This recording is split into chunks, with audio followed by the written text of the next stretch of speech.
ആൾ India റേഡിയോയിൽ ബാലലോകം എന്ന ഒരു പ്രോഗ്രാമുകളുണ്ടായിരുന്നു, കുട്ടികൾക്കുള്ള പരിപാടി. അതിൽ എൻ്റെ ഒരു അമ്മാവനെ അവിടുത്തെ ഈ കുട്ടികളെ കൊണ്ടുവന്ന് പ്രോഗ്രാം നടത്തുന്നതായിരുന്നു. പേര് പത്മനാഭപിള്ള. അങ്ങനെ എന്നെ ഒരു 10 വയസ്സ് മുതൽ ആൾ ഇന്ത്യ റേഡിയോയിൽ ബാലലോകം അതിൽ കൊണ്ടുപോകുമായിരുന്നു. അപ്പോൾ ഈ കുട്ടികൾക്കുള്ള പ്രോഗ്രാം ആകുമ്പോൾ ചെറിയ ചെറിയ നാടകങ്ങൾ വരുമ്പോൾ ആ നാടകത്തിലെ ഏറ്റവും നല്ല ഒരു റോളുകളെല്ലാം എനിക്ക് തരും. ഞാൻ എല്ലാത്തിലും കുറച്ച് അതിബുദ്ധിയാണ്. അപ്പോൾ അങ്ങനെയുള്ള വരുമ്പോൾ നിറയെ നാടകത്തിൽ നല്ല റോൾ വന്ന് ആദ്യം എന്നെ വിളിക്കുകയുള്ളൂ.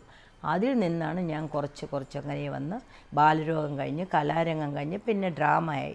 ആ ഡ്രാമയിൽ കുട്ടികൾക്കുള്ള അന്ന് ആറന്മുള പൊന്നമ്മ ചേച്ചിയുടെ ഒരു വിധിമണ്ഡപം എന്ന് പറഞ്ഞാൽ കൈനിക്കര ഡ്രാമ ഉണ്ടായിരുന്നു.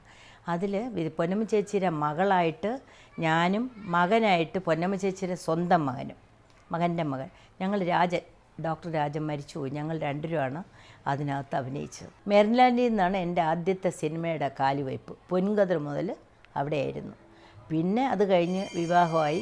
പിന്നെ വിവാഹം കഴിഞ്ഞ് കുഞ്ഞിന് ഒരു 6 മാസമൊക്കെ ആയപ്പോൾ KPSCയിലേക്ക് ഡ്രാമയ്ക്ക് വേണ്ടിയിട്ട് നമ്മുടെ SL സദാനന്ദൻ സാറും പിന്നെ ശങ്കരാടിയും പിന്നെ തോപ്പിൽ ബാസി സാറും ഇവരെല്ലാവരും കൂടെ വന്ന് നമ്മുടെ വീട്ടിൽ വന്ന് ഇങ്ങനൊരു കലാകാരി പണ്ടുണ്ടെന്നറിഞ്ഞപ്പോൾ ഒരു ഡ്രാമയിൽ അഭിനയിക്കണം, മുടിയനായപുത്രൻ. ആ ഡ്രാമയിൽ അഭിനയിക്കാൻ വേണ്ടിയിട്ട് വന്ന് ചോദിച്ചു. എനിക്കിഷ്ടമല്ലായിരുന്നു, കാരണം കുഞ്ഞിന് 6 മാസമേ ആയിട്ടുള്ളൂ. അപ്പോൾ എല്ലാവരും കൂടെ പറഞ്ഞു, ഇല്ല, വിജയകുമാരി അന്ന് മുകേഷിനെ പ്രസവിക്കാൻ പോകുന്ന ടൈമിന്, അപ്പം വിജയകുമാരിക്ക് ആ ഡ്രാമയിൽ അഭിനയിക്കാൻ പറ്റില്ല. അപ്പോൾ എൻ്റെ അടുത്ത് ഒന്ന് പറഞ്ഞു, ഒന്ന് ഹെൽപ്പ് ചെയ്യണമല്ലോ എന്ന് പറഞ്ഞു. അപ്പോൾ ഞങ്ങൾ എൻ്റെ ഹസ്ബൻഡിനോട് ചോദിച്ചു. അപ്പോൾ അദ്ദേഹം പറഞ്ഞു, സാരമില്ല, നമുക്കൊന്ന് പോയി അഭിനയിക്കാമെന്ന് പറയും. അങ്ങനെ ഞങ്ങൾ KPSCയിൽ കൈക്കുഞ്ഞുമായിട്ട് പോയി. KPSCയിൽ ആദ്യമായിട്ട് മുടിയനായപുത്രനിൽ മാധവൻ്റെ പെങ്ങളായിട്ട് ആദ്യം മുടിയനായപുത്രൻ തുടങ്ങുമ്പോൾ ഞാൻ അഭിനയിച്ചത്. 2 വർഷം അവരെ ഗ്രൂപ്പിലുണ്ടായിരുന്നു. മുടിയനായപുത്രൻ, പുതിയ ആകാശം, ചെറിയ എല്ലാത്തിലും അഭിനയിച്ചു. അവിടെ പിന്നെ അന്ന് മിസ്റ്റർ ദേവരാജ് സാറിന്, അവിടെ നിന്നാണ് ദേവരാജ് സാറിന് ഞങ്ങളൊക്കെ സഹാവെന്നാണ് വിളിക്കുന്നത്. പിന്നെ അവർക്ക് ഒരുപാട് കമ്മ്യൂണിസ്റ്റ് പാർട്ടി ഒരുപാട് ചിട്ടയുണ്ടല്ലോ. പൊട്ടിടാൻ പാടില്ല, ഒരു ചിരിക്കാൻ പാടില്ല, വലിയ ഡ്രസ്സ് ചെയ്യാൻ പാടില്ല. കമ്മ്യൂണിസ്റ്റ് അല്ലേ. ഞങ്ങളെല്ലാം അടങ്ങി ഒതുങ്ങി വളരെ ഒരു കുടുംബത്തിൽ പോലും ഇങ്ങനെയൊക്കെയില്ല, ചിരിക്കരുത് എന്നൊക്കെ വലിയ ശിഷ്ടത്തിൽ. അതിൽ നിന്നാണ് നാടകത്തിൻ്റെ ഓരോരോ ഭാഗങ്ങൾ എന്താണ് ഞാൻ മനസ്സിലാക്കി പഠിച്ചത്. അങ്ങനെ കലാരംഗത്ത് വന്ന് അവസാനം മദ്രാസിൽ വന്ന് എത്തി. അത് പറഞ്ഞാൽ മതിയല്ലോ ചുരുക്കം. മദ്രാസിൽ വന്ന് എത്തി. പക്ഷേ അപ്പോഴേ ഇവിടെ ഒരു കാലുവാരൊക്കെ എന്തോ ഉണ്ടായിരുന്നു. എനിക്ക് അതിനെപ്പറ്റി വലിയ പിടുത്തമൊന്നുമില്ല. ഈ പ്രൊഡക്ഷൻ മാനേജർ തന്നെ അങ്ങോട്ടും ഇങ്ങോട്ടൊക്കെ ചില അഡ്ജസ്റ്റ്മെൻറ്റുകൾ ഉണ്ടായിരുന്നു, അതെനിക്കറിയില്ല. പക്ഷെ ഞാൻ ഡ്രാമ സ്റ്റേജിലൊക്കെ വന്ന മാതിരി ഒരു വരവ് സിനിമാ ലോകത്ത് പ്രതീക്ഷിച്ചെടുത്ത് ചാടി, പക്ഷെ ഒന്നും കിട്ടിയില്ല. അപ്പോൾ അതുകൊണ്ട് പിന്നെ കിട്ടുന്നത് വെച്ച് നമ്മൾ തൽക്കാലം അങ്ങനെ പോയി. ഒരുപാട് അതിൽ നിന്ന് കുറേ പടങ്ങൾ അഭിനയിച്ചു. പിന്നെ നസീർ സാറിൻ്റെ സപ്പോർട്ട്, അടൂർ ബാസിയേട്ടനുണ്ടായിരുന്നു. ബാസിയേട്ടൻ്റെ കൂടെ കുറേ പടങ്ങൾ കോമഡി ചെയ്തു. ബഹദൂർക്കയുടെ കോമഡി ചെയ്തു. പിന്നെ അമ്മയായിട്ടും അമ്മായിയമ്മയായിട്ടും എല്ലാം മദ്രാസിൽ വന്നിട്ടാണ് റോളുകൾ ചെയ്യാൻ തുടങ്ങിയത്. അവർ തന്നില്ല എന്ന് പറയാൻ പറ്റില്ല, കുറേ തന്നു. കഷ്ടപ്പാടിനനുസരിച്ചുള്ള വലിയ എമൗണ്ട് ഇല്ലെങ്കിലും ഇത്രയൊക്കെ കൊണ്ട് എത്തിച്ചില്ലേ, അത് തന്നെ വലിയ കാര്യം.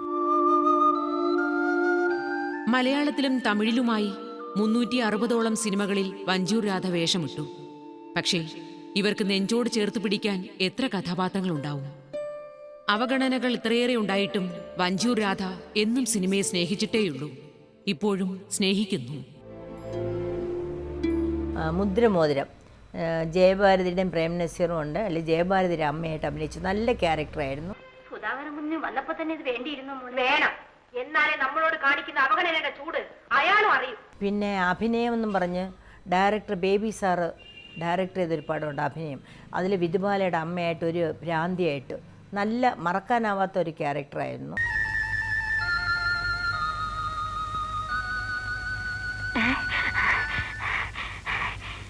എൻ്റെ മോൾ ശാന്ത വന്നോ? പഴയ എല്ലാ ആർട്ടിസ്റ്റിൻ്റെ കൂടെ ഞാൻ നന്നായിട്ട് എല്ലാവരും കൂടെ അഭിനയിച്ചു. സകല പേരുടെ അഭിനയിച്ചു. ഇപ്പോൾ ഉള്ള ആളുകളുടെ മാത്രം ഞാൻ അഭിനയിച്ചിട്ടില്ല. ഇപ്പം ഞാൻ ചെയ്യുന്നു എന്ന് പറഞ്ഞാൽ 10-22 വർഷമായിട്ട് ഇങ്ങനെ ഇരിക്കുക. ഇവിടുന്ന് പിന്നെ ഞാൻ അപ്പുറത്തോട്ട് നസീർ സാറിൻ്റെ വീട്ടിലോട്ട് ഒന്ന് പോകും. ഇവിടുന്ന് രാവിലെ 5 മണിയാകുമ്പോൾ വാക്കിങ് പോവും. അത് കഴിഞ്ഞിട്ട് അമ്പലത്തിൽ പോയി കുളിച്ച് ദൈവത്തിനോട് നല്ലവണ്ണം ഈ കഴിയുന്ന രീതിയിൽ അങ്ങ് അറ്റം വരെ കൊണ്ടുപോകണേ എന്നുള്ള ഒരു പ്രാർത്ഥന ഉണ്ട്. അതൊരു 10-15 മിനിറ്റ് അദ്ദേഹത്തിനോട് പറയാനുള്ള കാര്യങ്ങളൊക്കെ രാവിലെ പോയി അങ്ങ് പറഞ്ഞു തീർക്കും. അത് കഴിഞ്ഞിട്ട് എല്ലാം അവിടെ കുറേ നമ്മുടെ ആൾക്കാരൊക്കെ വരും. അവരുമൊക്കെ ആയിട്ട് കുറേ നേരം ലാത്തി അടിച്ച് വർത്തമാനമൊക്കെ പറഞ്ഞിട്ട് വരും. വീട്ടിൽ വന്ന് അവിടെ ഇരിക്കും. എന്നിട്ട് വീട്ടുകാര്യങ്ങളൊക്കെ നോക്കും. കുട്ടികൾക്ക് എന്തെങ്കിലും വിശേഷം ഉണ്ടെങ്കിൽ അവരെ ഫോൺ കാളും ഒക്കെ ആയിട്ടിരിക്കും. അത് കഴിഞ്ഞപ്പോൾ ആരെങ്കിലും വന്ന് ആൻറ്റി കടയ്ക്ക് പോകാമോ എന്ന് ചോദിക്കും. വല്ല ഷോപ്പിങ്ങിന് പോകും. പിന്നെ ആർക്കെങ്കിലും എന്തെങ്കിലും ഉപകാരം ചെയ്യാനായിട്ട് നമുക്കൊരു പിന്നെ എന്തെങ്കിലും കഷ്ടങ്ങൾക്ക് ഈ വനിതാ സമാജം അങ്ങനെ വല്ലതിനൊക്കെ വിളിക്കും, അതിന് പോവും. പിന്നെ നമ്മുടെ പരിഷത്തിൻ്റെ എക്സിക്യൂട്ടീവ് കമ്മിറ്റിയിലൊരു മെമ്പറാണ്, അവർ മീറ്റിങ്ങിന് വിളിക്കും, അതിന് പോയും. പിന്നെ എന്ത് പറഞ്ഞാലും ഒരു സെക്കൻഡ് സമയം ഞാൻ ഈ വീട്ടിലിരിക്കണ പതിവ് എനിക്കില്ല. എന്തെങ്കിലും ഒന്ന് റൊട്ടേറ്റ് ചെയ്തിരിക്കും. അല്ലെങ്കിൽ ഇവിടുന്ന് അപ്പുറത്തോട്ട് പോകും, അവിടുന്ന് ഇങ്ങനെ പോകും, ഇവിടുന്ന് ഈ കടയിൽ പോകും, ഇവിടുന്ന് ഇങ്ങനെ ചുറ്റും ഇങ്ങനെ സമയം ഇങ്ങനെ പോവും. അത് കഴിഞ്ഞ് ഒരു 6 മണി മുതൽ TV സീരിയലിൻ്റെ മുമ്പിൽ നിന്ന് 10 മണി വരെ എങ്ങോട്ടും അനങ്ങില്ല, അവിടെ ഇരിക്കും. പിന്നെ ഇടയ്ക്കിടയ്ക്ക് കുട്ടികളെ കാണണമെന്ന് തോന്നുമ്പോൾ കോയമ്പത്തൂർ ഫാമിലി, എൻ്റെ ഇളയ മകനും കുട്ടികളും കോയമ്പത്തൂരുണ്ട്. അപ്പോൾ ലീവ് സമയത്ത് അവരവിടെ നിന്ന് വിളിക്കും. ഇവിടുന്ന് അവിടെ പോയി 8-10 ദിവസം കുട്ടികളുമായിട്ട് കഴിയും. അവിടെയും തിരിച്ച് ഇങ്ങോട്ട് വരും. ഇങ്ങനെ ഇവിടുത്തെ ഈ ചുറ്റുപാടിൽ ഇങ്ങനെ പൊക്കോണ്ടിരിക്കണു. കുറേ ഫോൺ ആരുടെയെങ്കിലും വിളിക്കും. പിന്നെ കുറേ കല്യാണങ്ങൾ, കുറേ കച്ചേരികൾ, കുറേ ഡാൻസുകൾ. അയ്യപ്പൻ കോവിലിൽ എന്നും വിശേഷമായിരിക്കും ഡാൻസും പ്രോഗ്രാമുകളും. പിന്നെ ശബരിമല സീസൺ വന്നാൽ ദിവസവും പ്രോഗ്രാം ഉണ്ട്, ആറാട്ടുണ്ട്. ആറാട്ട് മുൻപേ നിന്ന് നയിച്ചുകൊണ്ട് പോണതേ ഞാനാ ലീഡിങ് എല്ലാത്തിനും. പിന്നെ സപ്തകം വന്നാൽ 10 ദിവസം എനിക്ക് അതിനകത്ത് തന്നെയാണ്. ഗുരുവായൂരപ്പനെ ഒരുക്കാനും പിന്നെ രുക്മിണി കല്യാണം നടത്താനും അതിൻ്റേതായ എല്ലാ ചുമതലകളും അവർക്കെല്ലാം ഇത്രയും വർഷം കൊണ്ട്, ഈ 10-40 വർഷം കൊണ്ട് ഇവിടെയല്ലേ, അതിൽ 30-36 വർഷം കോവിൽ തുടങ്ങിയിട്ട് അന്ന് മൂലം ഞാൻ ഇതിനകത്തുണ്ട്. അപ്പോൾ എല്ലാത്തിലും ഈ പിന്നെ കരിയേപ്പില ഇല്ലാത്ത സാധനം ഇല്ല എന്ന് പറഞ്ഞു പോലെ ഒരു എല്ലാത്തിനകത്തും ഒരു കരിയേപ്പില ഇട്ടെങ്കിലും അതിൻ്റെ മണം വരുള്ളൂ. അതുകൊണ്ട് ഞാനൊരു എല്ലാത്തിനകത്തും ഉണ്ട്. മലയാള സിനിമ മദ്രാസിൽ ചിറകുവിടർത്തുന്ന കാലത്ത് ഒപ്പം കൂടിയതാണ് വഞ്ചൂർ രാധയും. കൂടെ നടന്നവരിൽ പലരും വിജയസോപാനം കയറിപ്പോകുന്നത് കണ്ടു നിൽക്കാനായിരുന്നു ഇവർക്ക് വിധി. അഭിനയശേഷി ഏറെ ഉണ്ടായിട്ടും ഉയരങ്ങളിലെത്താൻ ഇവർക്കായില്ല. വഞ്ചൂർ രാധ ഇന്ന് ഓർമ്മകളിലേക്ക് ഇറങ്ങിച്ചെല്ലുന്നത് മുത്തും പവിഴവുമൊന്നും കണ്ടെടുക്കാനല്ല, സ്നേഹത്തിന്റെ പ്രകാശമുഖങ്ങൾ തിരയാൻ മാത്രമാണ്.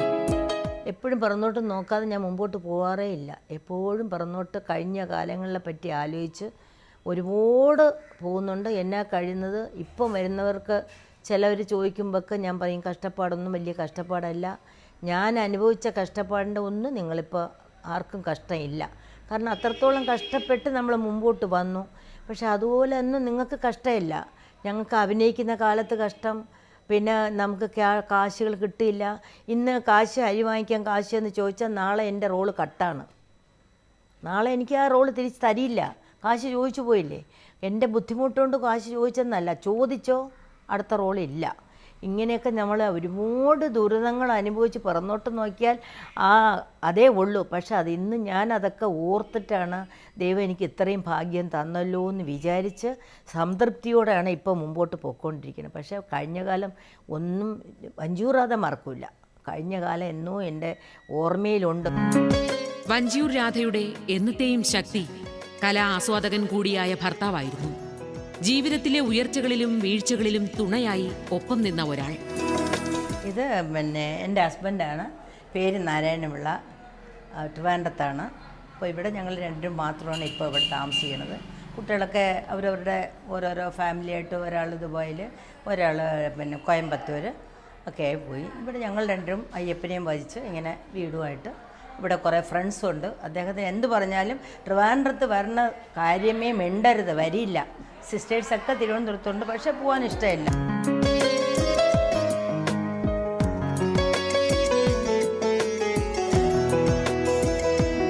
സിനിമയ്ക്ക് എന്നെ ആരെങ്കിലും വിളിക്കണ്ടേ? വിളിച്ചെങ്കിലല്ലേ എനിക്ക് അവിടെ നിന്ന് പോകാൻ പറ്റൂ. എനിക്ക് കലയിൽ തിരിച്ച് ഒന്നും കൂടെ വന്ന്, മരണത്തിന് മുൻപേ ആണല്ലോ ഫിലോം ചേച്ചി ഇത്രയും ഫേമസ് ആയത്. അതുപോലെ എനിക്ക് 1-2 പടം കൂടെയൊക്കെ ഒന്ന് അഭിനയിച്ച് കുറച്ച് സീരിയലൊക്കെ അഭിനയിച്ചാൽ കൊള്ളാമെന്നുള്ള എൻ്റെ ഉള്ളിൽ വലിയ മോഹമുണ്ട്. പക്ഷേ എൻ്റെ മോഹം എന്നെ ആരെങ്കിലും വിളിച്ചെങ്കിലേ വരാൻ പറ്റൂ. മോഹം ഉണ്ടെന്ന് പറഞ്ഞ് എനിക്ക് കയ്യിൽ നിന്ന് പണം ഇട്ട് ഒരു പണം എടുത്ത് തന്നെത്താൻ അഭിനയിച്ച് കാണിക്കാനായിട്ട് എൻ്റെ കയ്യിൽ എന്നെ ഉള്ള വരുമാനമില്ല. ഏതോ ഉള്ളത് കൊണ്ട് പോകണു. പക്ഷേ എങ്കിലും എനിക്ക് മരിക്കുന്നതിന് മുമ്പ് 1-2 സിനിമ കുറച്ച് സീരിയലൊക്കെ അഭിനയിച്ചാൽ കൊള്ളാമെന്ന് ആഗ്രഹമുണ്ട്. പക്ഷെ ആരും വിളിക്കുന്നില്ല. അതെന്താണെന്ന് എനിക്കറിയില്ല. ഇനി എന്നെ ഇവിടെ നിന്ന് വിളിച്ച് തിരുവനന്തപുരത്ത് കൊണ്ടുപോയി താമസിച്ച് ഒരുപാട് എക്സ്പെൻസ് ആവുമെന്നാണോ? അങ്ങനെയൊന്നും അവർ നോക്കേണ്ട കാര്യമില്ല. വിളിച്ചൊരു നല്ല ക്യാരക്ടർ തന്നാൽ കാശുണ്ടോ ഇല്ലയോ കുറഞ്ഞോ കൂടിയോ ഞാനൊന്നും നോക്കില്ല. അപ്പോൾ പോയി അഭിനയിക്കാൻ ഞാൻ റെഡിയാണ്. പക്ഷേ വിളിക്കാതെ ഞാൻ റെഡിയാണെന്ന് പറഞ്ഞിട്ട് കാര്യമില്ല. ആശയമുണ്ട്, ഭയങ്കര ആശയമുണ്ട്.